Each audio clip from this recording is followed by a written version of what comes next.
我叫宋壮壮，是一名设计师。我们用1年的时间完成了《长城会》这本长城科普读物，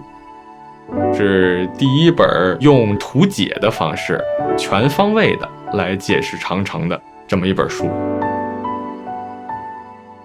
在书的最开始，我们集中的呈现了36个关于长城的小知识，比如不去长城非好汉是谁说的呀？你在月球上到底能不能看见长城啊？长城是谁修的呀？借鉴了一些游戏动画里的思路，希望一步步的呈现长城是怎么建的呀。首先你得去选址相地，做了一个大地形沙盘，材料使用了透视视角渲染，面前放着这些修长城的砖石头，好像就站在一个建材城，真的把墙筑出来。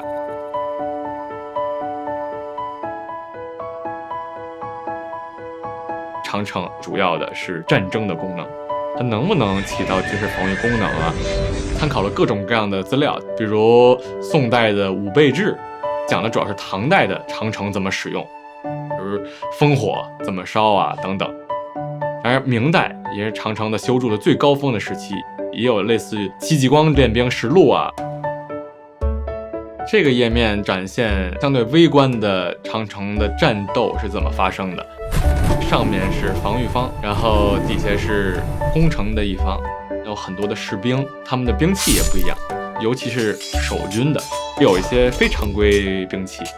比较特别的有一个叫粪炮，就是所谓的烧开的大便，它是一个燃烧物，给人身灼伤了，它没有产生什么新的一些运输，而且还自己消耗了。长城的生活不是打仗的时候它怎么用，我们对着这个卫星地图梳理了明代所有长城沿线的军堡，大概有800多个，尽管已经几百年过去了，绝大部分还都有人居住，它并没有中断，有些甚至是变成了很大的城市，比如张家口。做这本书之前，我们没有任何一个人是长城专家，那么做这本书就有很多的有意思的发现。箭扣这块修的时候的一种比较新的做法，就是不是把所有的这些本来野长城上的植物全都砍掉，而是保留一点，甚至做一些景观化的处理。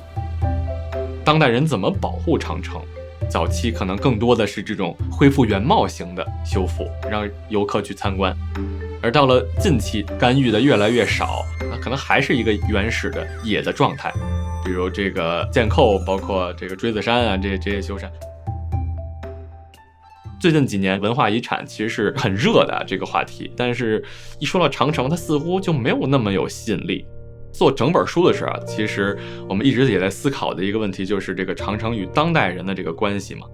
希望读者拿着这本书去长城，感觉去长城看长城也是比较酷的一件事儿。